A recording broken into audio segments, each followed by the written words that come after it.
It's 6:27 on Sunday, the 6th of April, and welcome to the Pompey Politics Podcast, the show where we discuss matters of local, national, and international political importance and get to the heart of the matter in a rational, reasonable, and kindly way. I'm Ian Tiny Morris. And I'm Simon Sansbury. I'm not sure which of us is the rational, which of us the reasonable, and which is the kind. We'll both be the kindly. Well, there needs to be three of us Yes. for that to work. So, well, yeah, we'll put an ad on LinkedIn or something. So yeah, we were national last week. We were international the week before. So time to go local. Time to go local, and you can't get much more local than Fratton. Which for anybody outside of Portsmouth in the UK is a ward in the centre of the city, which we have an impassioned community campaigner, Jacob Short, to talk to us about his life in campaigning and about the needs of the people in Fratton. So welcome, Jacob. Thank you. Yeah, well, I don't know if we could work that free in between us of who's which one, but we'll work it out through the course of the evening. We'll see how it ends up at the end, and go put a poll up. Yeah, we'll put a poll up. So Jacob, let's get crack right into it. So tell us about yourself. What got you involved into politics, and what's your background? So, I mean, this is what I find funny when people ask me that question. It's I never actually used to like politics. My dad used to listen to LBC, and I used to really hate it. Now I can't get enough of it for some reason. But when I was in secondary school, I got involved in my school council and sort of progressed doing things like NCS and Unlock, which is a local social action organisation. And then I sort of did my first unofficial election as student union president for City of Portsmouth College, which was Portsmouth College and Highbury before they had a merger. And then that made me a student governor as well. So that was sort of where I sort of first had like change making and campaigning and things like that. And then I sort of decided to take the next step and get involved in local politics. And I met with all the national parties, joined one of them for a short period of time, but couldn't quite resonate with them. And that's when I ventured across PIP and spoke with Councillor George Madgwick, the group leader, and we sort of had a chat, and over time, decided to get involved at 17, and here we are now, just over 2 years later, still going. So yeah, that's sort of where it all began. Still going strong. It sounds like the start of a song from The Sound of Music. It's The Sound of Politics. You were 17 going on 18. Rewrite, yeah. Ian.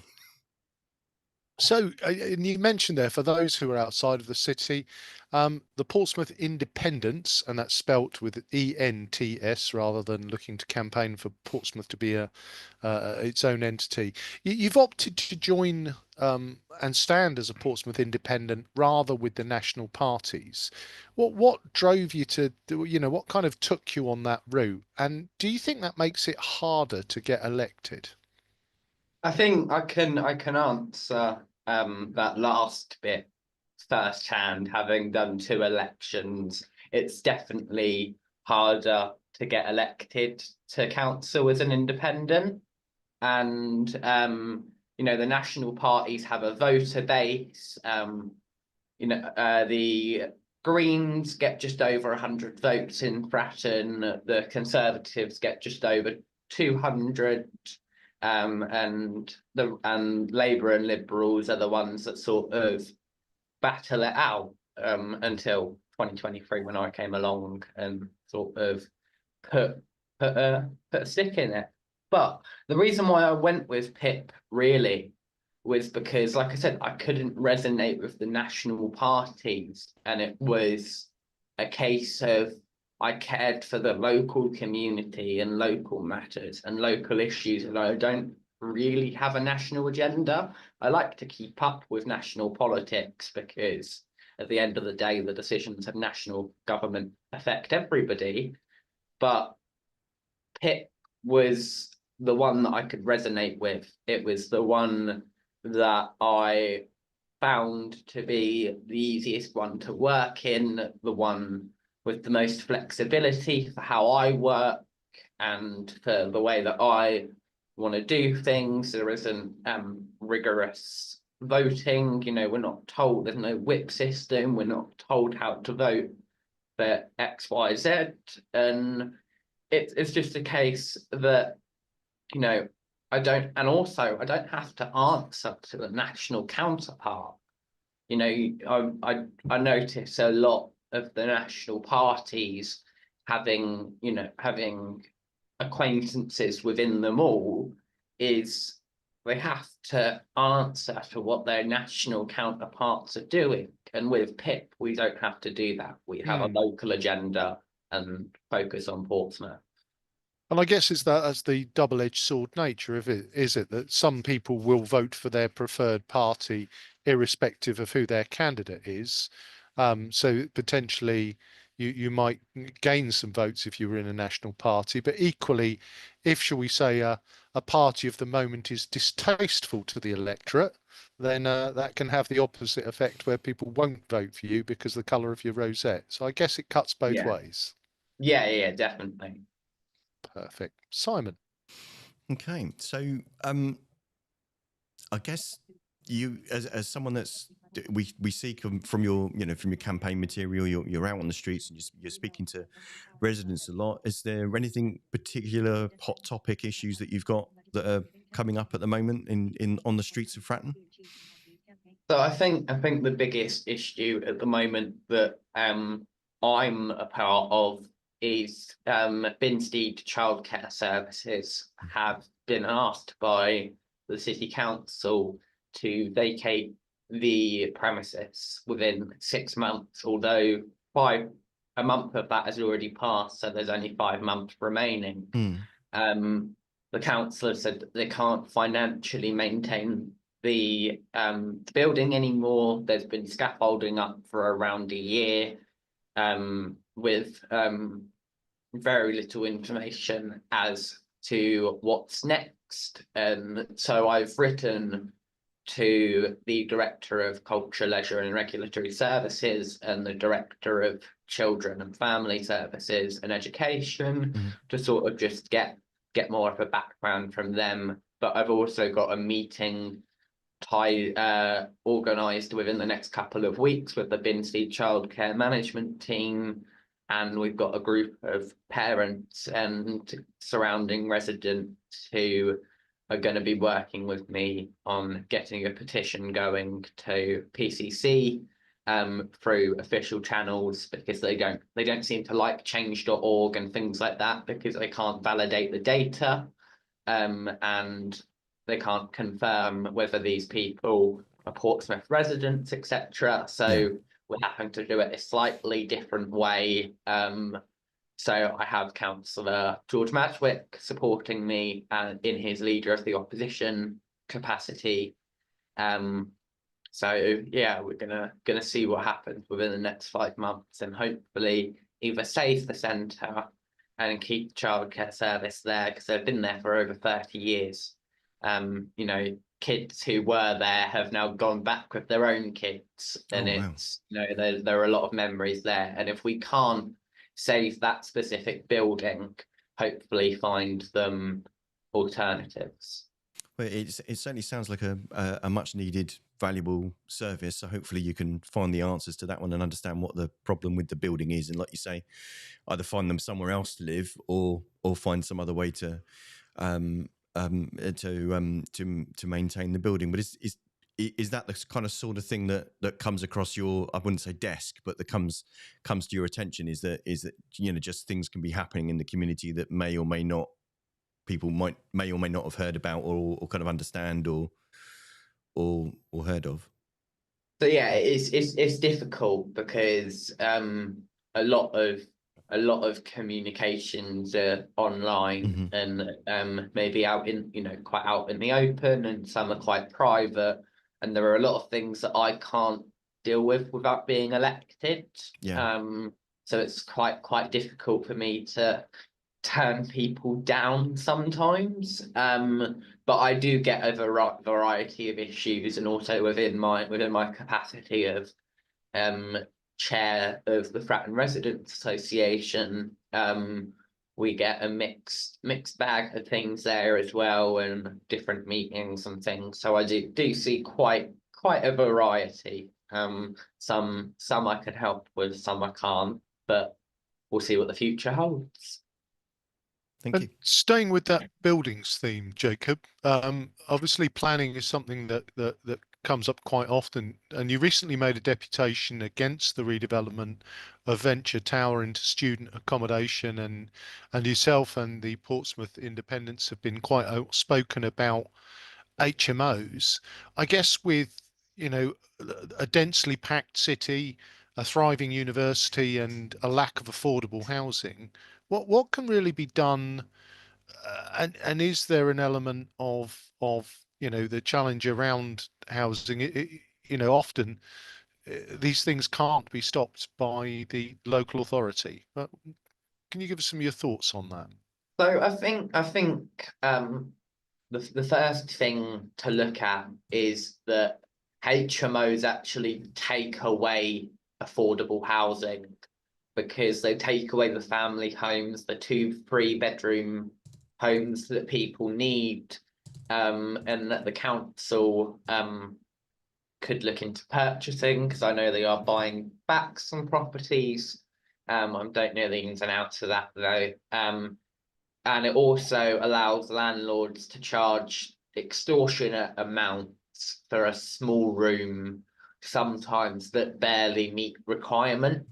We have 6 7 8 bed HMOs normally in a 2 bed property.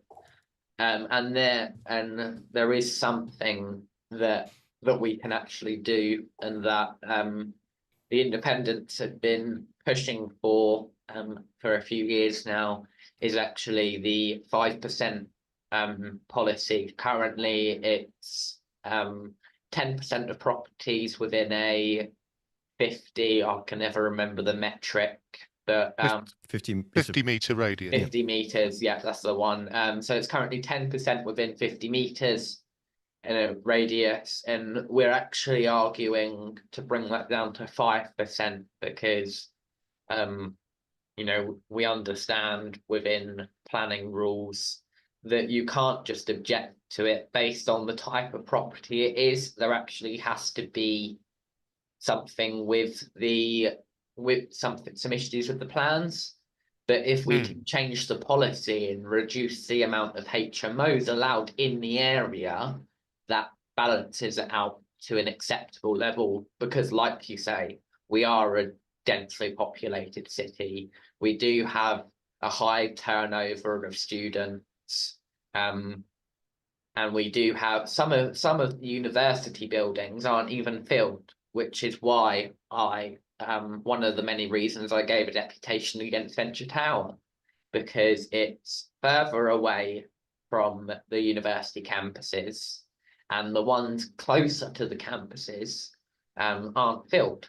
So why do we need more student accommodation if we if they're not filled? And that's a case where the developers did say we've built it a certain way so that it can be turned into housing down the line if needed.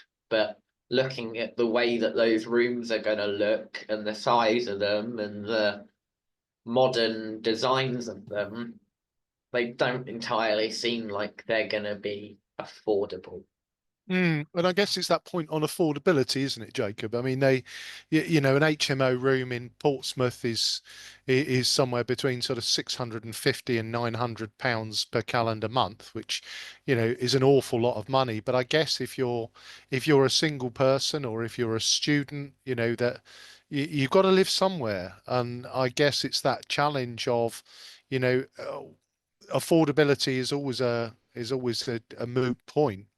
But I guess there is that element of realistically HMOs or student blocks are the only, aren't they realistically the only solution? No, not necessarily. I think there's a lot that we can do coinciding with national government and their housing targets. You know, Angela Rayner is the Minister for Local Government and Housing. Mm. So, you know, it kind of coincides within her portfolio. But there's more we can do than just cramming every road in the city with HMOs. I mean, the planning committee meeting that Venture Tower is at, all of the other items on the agenda were HMOs for Fratton. Yeah, yeah. So, and you know, a whole planning meeting about Fratton makes us feel kind of special, but not for the right reasons. You Well, know. yeah, the attention is nice, but the Yeah, and I guess that's the dilemma, isn't it? And you know, whilst we can all be, I guess the challenge is, isn't it? You know, a three-bedroom house in Fratton, you know, rents for 1,500, 1,600 pounds a month. A seven-bedroom HMO is bringing in, you know, £5,500 a month. So you can understand why developers want to make them. And I guess it's that demand piece, which is if they're able to sell those rooms at, you know, let's say £800 a month, then there must be a demand there for it. Yeah, and I think it goes back to the need for housing is, you know, people will take what they can get. If they can get a room in a HMO for 600 to 900 a month compared to a flat or a house for over 1,000, I wouldn't blame them for taking that, Mm. especially in the current economic climate. So there is a demand, but not for HMOs. There's a demand for housing, and that's the difference, is we are losing affordable family housing for the sake of developers passing HMOs because we can't deny them just because they're HMOs. But that's where the national parties are failing to act, is changing that policy to 5% to reduce the amount of HMOs in that 50-meter radius. I guess a slightly provocative question, Jacob. Should the council be building HMOs I or think developing HMOs? I think that goes back to the policy. You know, if there is a need for housing and there are a form of property that is needed, then it needs to happen for the sake of housing our residents. But at the moment, despite how much objections and how much deputations the councillors and residents give, we can't do anything because of the policy. So if we can change that policy, whoever the developers of those properties may be, it reduces the amount of affordable housing lost to HMOs, which currently there are some, not all, but some landlords who abuse their responsibilities, set extortionate rents, and the properties aren't always maintained. So I think it's a case of finding a balance, in my opinion. No, it's perfectly fair. Simon. okay. Thank you very much. So, um, moving on to fly tipping, then. So, one of the things you that's a regular item of your social media posts is fly tipping. Yes, Is that just that you yes, like the bane of my life. taking pictures and putting on Facebook of fly tipping, or is there a particular problem with it in Fratton? And if what's behind that? Is it a lack of local pride, or is it something? What's behind that amount of fly tipping? So I think first of all, and this has been reported by by Fratton councillors. So if this isn't factual, blame them. But according to their reports at our most recent Residents Association community meeting, a lot of Fratton's fly tipping is coming from Central Southsea. So it's not necessarily Fratton residents that don't have that pride. Quite frankly, I think Fratton residents have that pride, but they're so exhausted of the problem that a lot of them have given up reporting or given up just generally caring.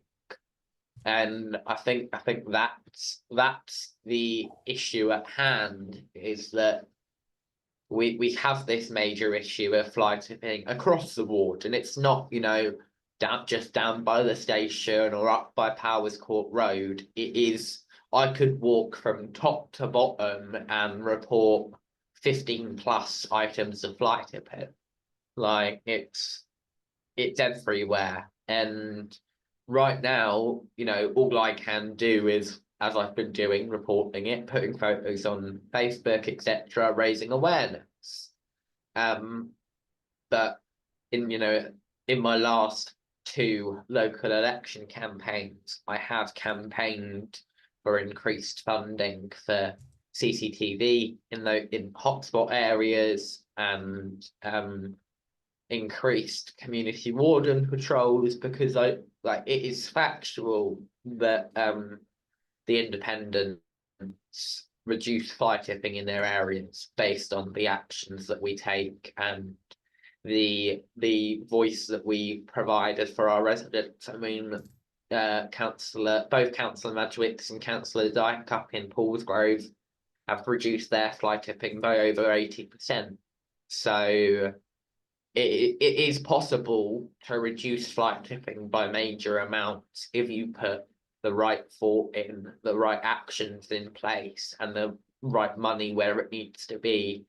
And right now we do have some cameras going up, but there's no permanent action. It's cameras up for a few weeks, and if they don't catch anything, they get moved on. Right now, it's just temporary solutions. But in terms of the problem itself, Jacob, is it a case of, you know, if we to try and understand it, is it a case of people, you know, who had a bit of a spring clean and to use the technical term, can't be asked to take their stuff to the tip, or is it sort of commercial level where, you know, builders have done refurbs and just, you know, rather than paying for proper waste disposal, they're dumping a lorry load on the pavement? I think it's quite a mixture of both, in my honest opinion. I mean, we've had, you know, there are obvious times where it's business waste and it's, you know, bags of rubble and things like that. But often it's household items like a chest of drawers or a mattress or an old washing liner or something like that. And as I said before, you know, I don't know whether it's coming from Fratton residents or Central Southsea residents or elsewhere. I don't necessarily want to pick a war with Central Southsea, but I think we just need to really, I think it's that the booking system is a very hit and miss. It worked during COVID. It made sure that there was social and I'll tie Elliot's question in with that. Cool. Actually, about accessible recycling facilities. I think the recycling facilities overall are quite a problem. You know, the closest one is Port Solent, and if you can't travel off of the island, you're paying X amount for a company to take it away or for the council to take it away, because taxis, etc., you know, won't take bags of tip waste with you know, in the vehicle. So the fact that you've got to book and then travel so far as well, especially with all the roadworks, it's just not ideal for some people. Some people like it. Some people think it's brilliant. You go there, you're not queuing up. You've got a set time. it's a couple of clicks. But for those who can't access the internet or don't have the means to get there, there aren't any necessarily affordable ways of getting rid of waste. So some are probably just taking bags down the road, or, you know, bringing a mate or whatever and being like, you know, could you just drive this somewhere for me? But it's kind of weird, isn't it? Because in some respects, because a lot of the terrace, because a lot of Fratton is densely packed terraced housing without forecourts and without parking spaces. So probably, I mean, I don't know whether they do, but if a certain proportion of the residents don't have access to a car for whatever reason, in some ways that's actually a good thing, because they're not contributing to pollution. They're not struggling to find a parking space, and they're in an area that's really, really great for public transport. But on the other hand, we all have things that we need to get rid of, household items that, as we upgrade our, as we replace our sofas or our TVs or whatever. But so it kind of seems like that loop hasn't been kind of joined up to actually help those people actually get rid of their stuff responsibly. Is that kind of, there isn't actually a responsible option? No, there isn't. There's either the option between being responsible and forking out that little bit of money, which in the current climate isn't necessarily easy, or being irresponsible, risking it, and sometimes fly tipping. I'm not saying that's all. Some people are responsible, and there are occasions where, like, if there's a property that doesn't have a forecourt and I see like a fridge freezer out the front of the property, I won't report it, because I think, probably just waiting for scrap. But if I come back a week later and it's still there, I'll go ahead and report it. So it's a case of, sometimes I try and take a step back and think, is this worth risking a fine, etc., when they could just be getting rid of it and have nowhere to store it in the meantime? Yeah. So it's finding that balance a lot of the time without being too harsh on residents. Yeah, well, I mean, that makes sense. That's good. Ian? We touched on social media, and you are, I think it would be fair to say, Jacob, that you're quite prolific on social media, keeping residents informed both of the issues you find and of, some of the community meetings and some of the positive stuff you experience as well. But social media can be a harsh and unforgiving place. So what part does social media play in your campaigning, and how effective do you think it is? So I think first of all, no matter what avenue you're in, social media is a disgusting place. Like, I live on it. Like, I'm not even going to deny that. I'm on some platform of social media at every point in the day. But it is just that fact that it does have that negativity, that malicious behavior sometimes. I mean, there's often been times where I've had to consult friends and family and be like, is this, should I delete this comment? Should I report it? What steps should I take? But I think the pros of social media outweigh the cons. I can get information out instantly to residents en masse with a couple of clicks, and I can then, and vice versa as well, I can receive information within a couple of clicks. It does depend on Wi-Fi and that stuff, obviously. But I can't be down, I can't knock every door every second of the day talking to residents all the time. See, same as councillors, those of us who campaign voluntarily have lives outside of the community and outside of our campaign work. So for me, I can be out with friends and get a message from a resident, and I can quickly reply, hi, thanks for your message. I'll look into this and get back to you with more detail. And then we'll when I'm home and relaxing again, I can jump on and look into that and get back to them. Whereas, if I'm knocking a door, they might not be in, or it might not be a good time to talk. So social media provides that instant communication that is often needed with a lot of matters at the moment, like crime and such.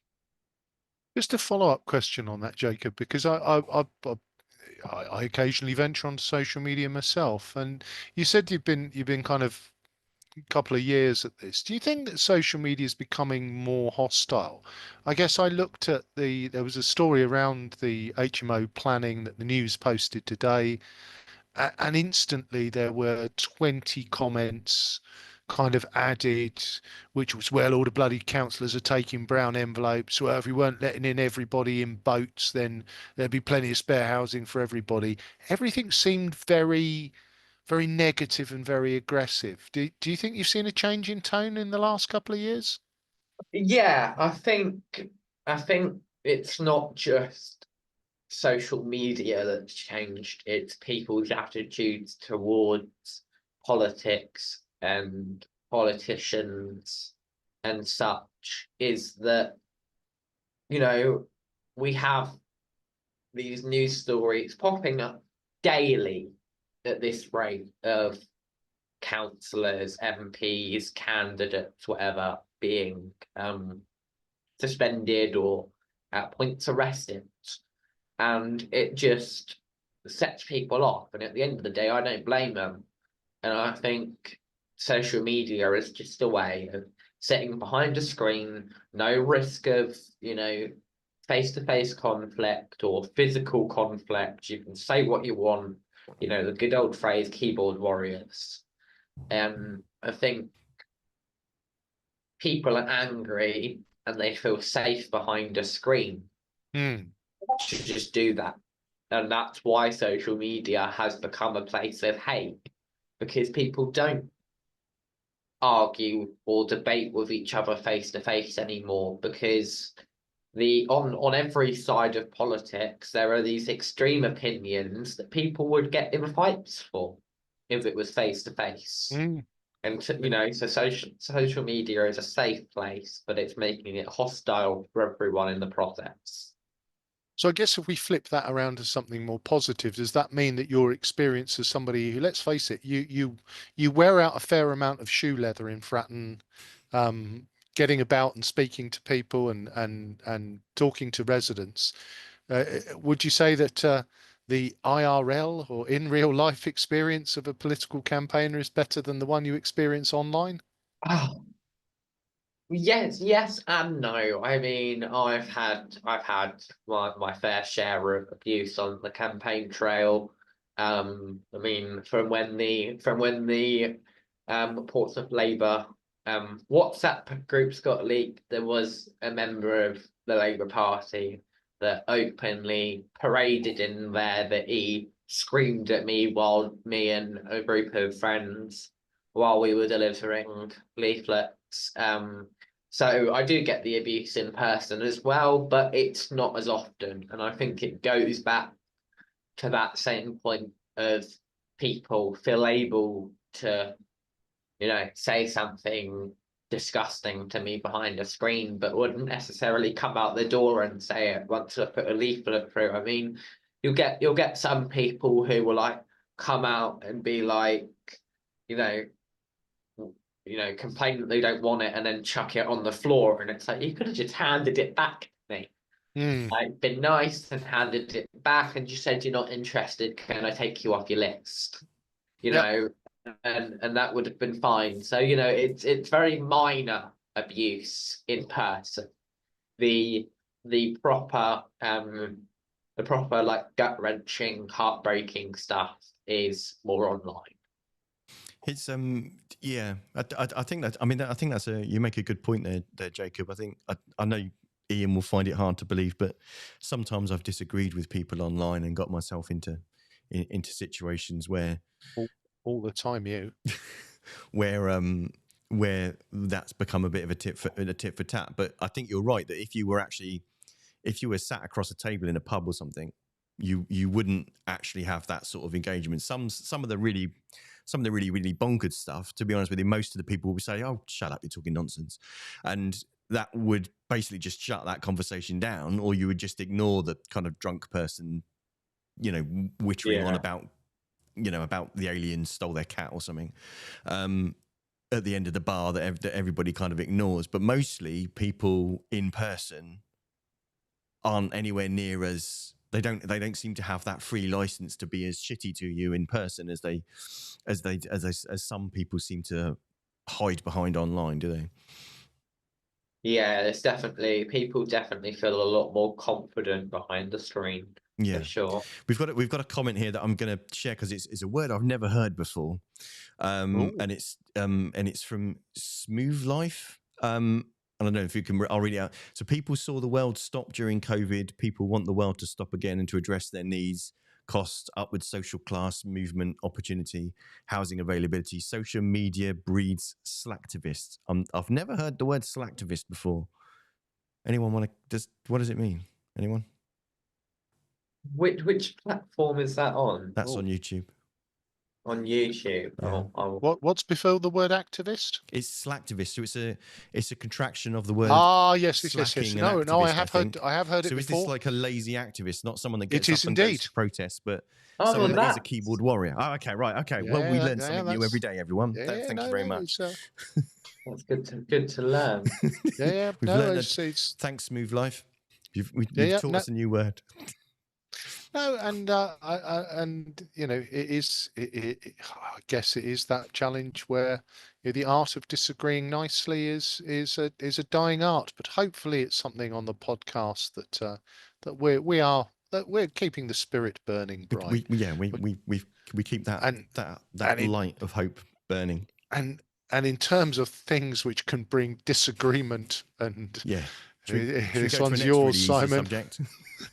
So parking, Jacob. Oh, that subject. So everybody loves a bit of. It's always. I always found that local politics is about poo, potholes, and dog poo, as in not human, hopefully. Dog poo, potholes, and parking. So parking permits. Well, parking.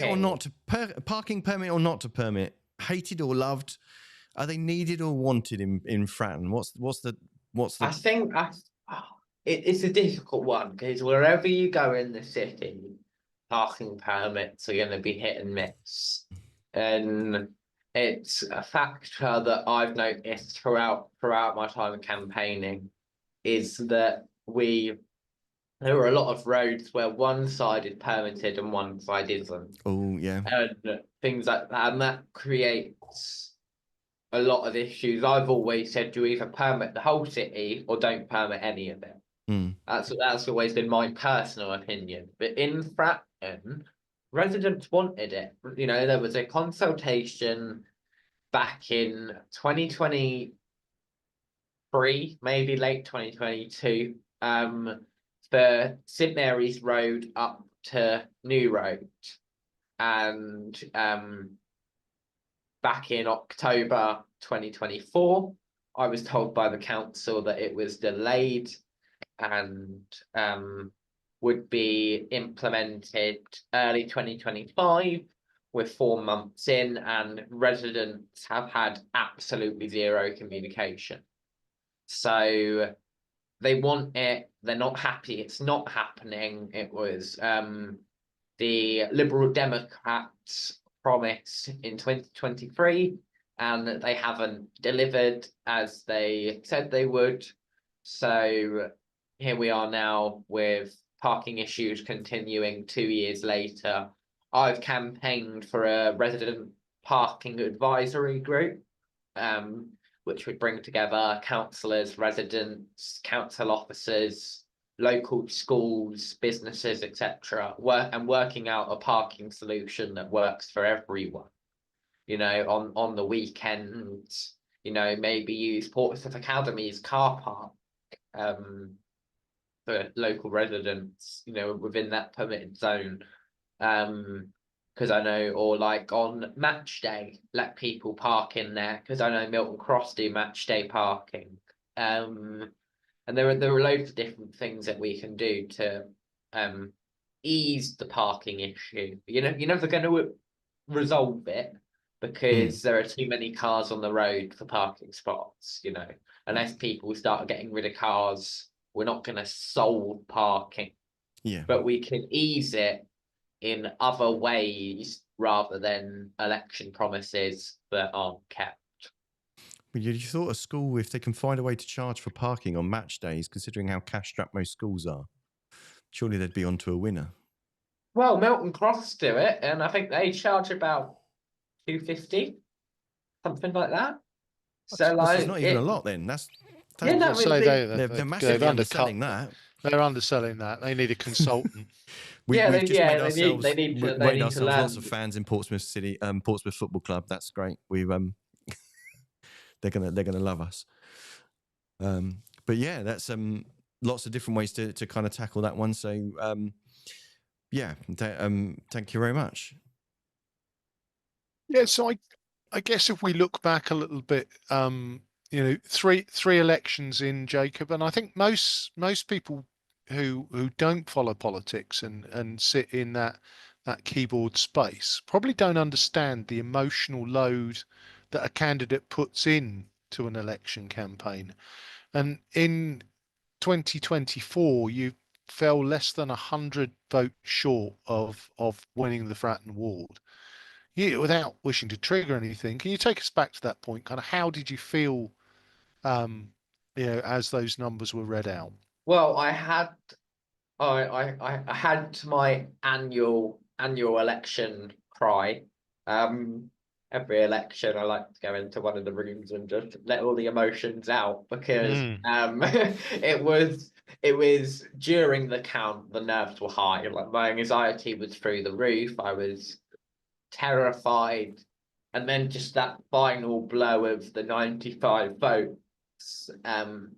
It was quite devastating. And there have been occasions where I've sat back and thought, do I take a bit of me time?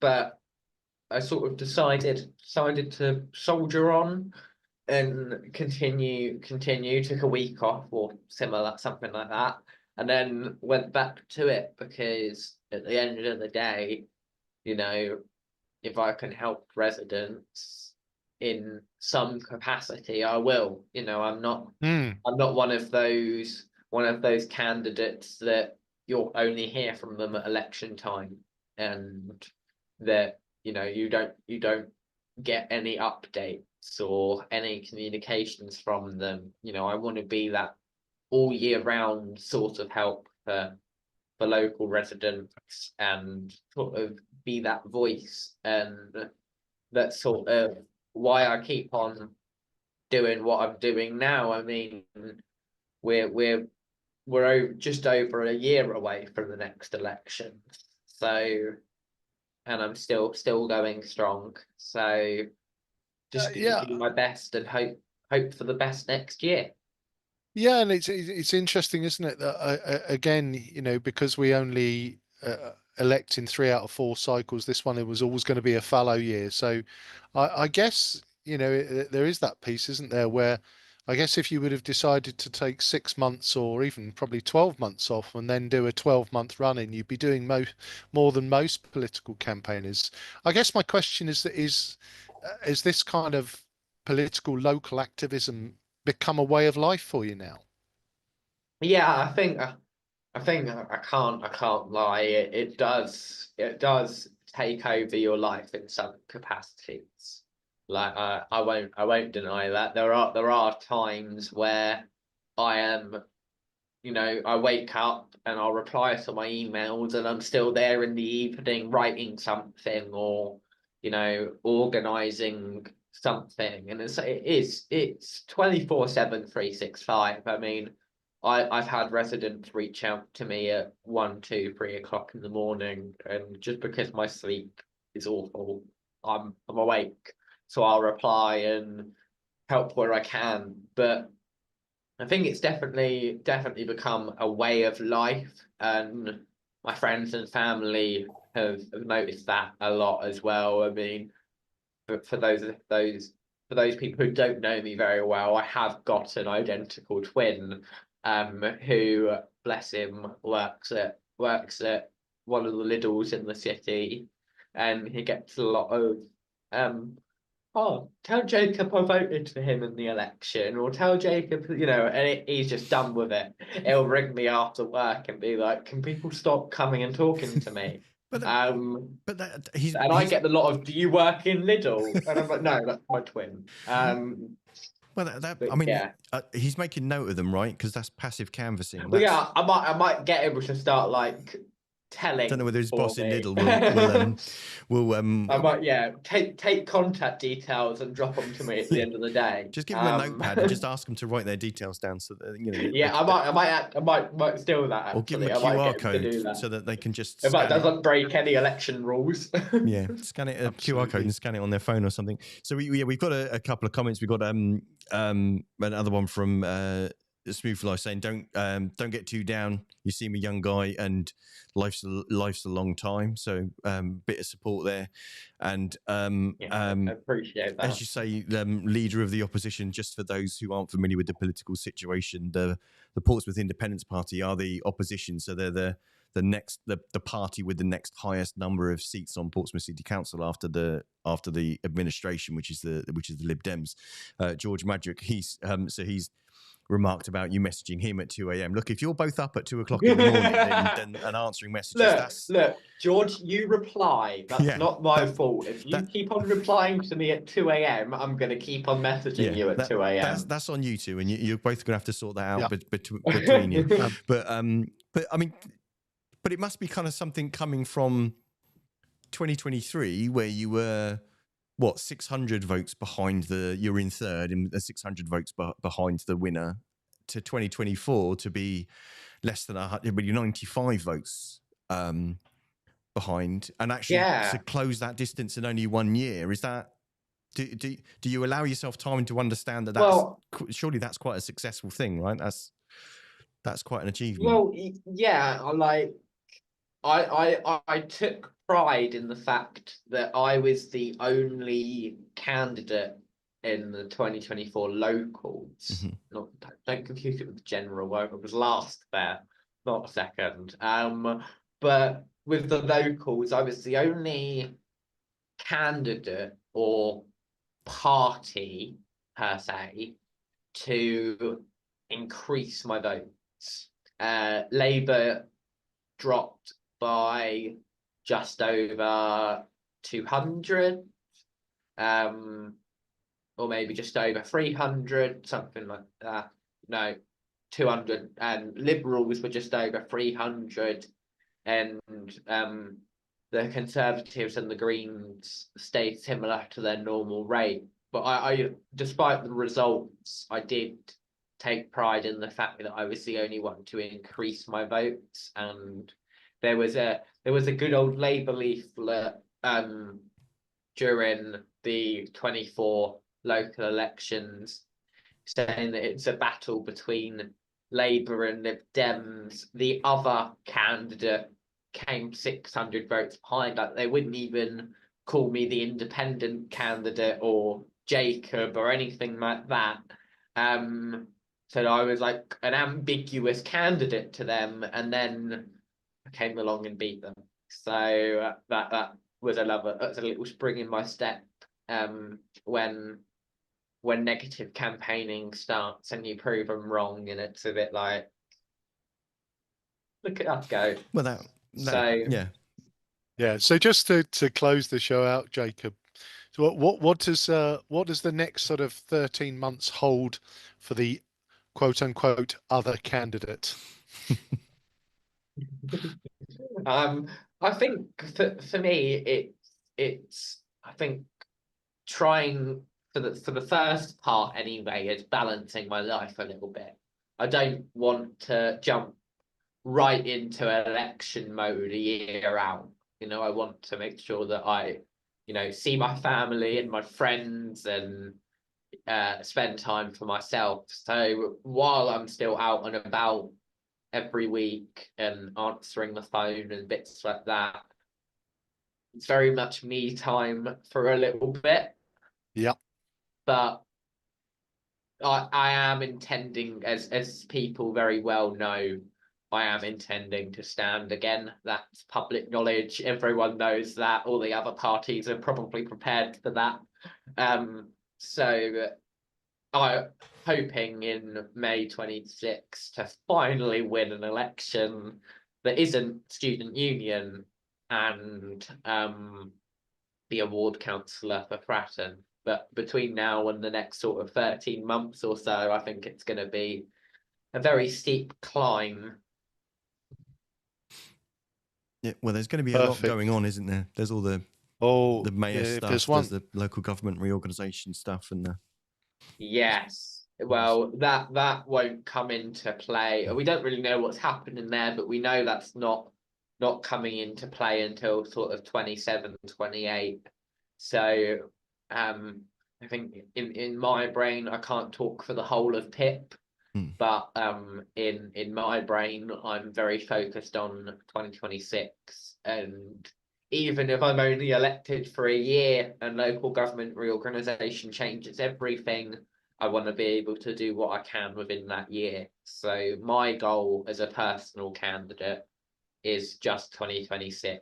As for what happens in 27 and 28, we'll see. That's 2027 Jacob's problem. Exactly.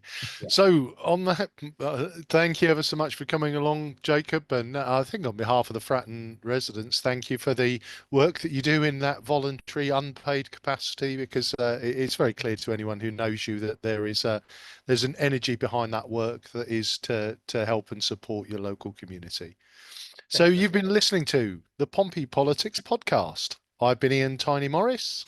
And our guest this evening has been Jacob Shaw. Thank you, Jacob. Thank you. And I've been Simon Sansbury.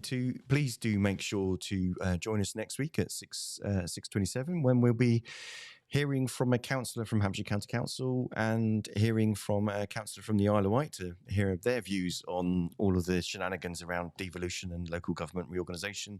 And then we'll be taking 3 weeks off for Easter. So but if you do want to make sure you keep up to date with what's happening with the show, please do make sure to subscribe to us on YouTube or wherever you're hearing your podcasts, or please do sign up for our newsletter so you get an opportunity to hear what's being planned and to send in question or topic or guest ideas. We're happy to hear them, and please, just so that everyone knows, Facebook have now started only leaving live stream videos actually on their platform for a certain period of time. So over time, you'll see only our most recent videos actually staying on Facebook. So if you're following us on Facebook, but want to have a look at some of our older stuff, either find that on all the podcast platforms or go and have a look at that on YouTube.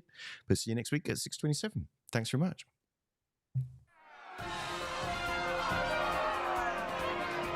Don't forget to like, follow and comment on Facebook, or comment and subscribe on YouTube. Find us on all the social media platforms: Facebook, X, YouTube, Threads, LinkedIn.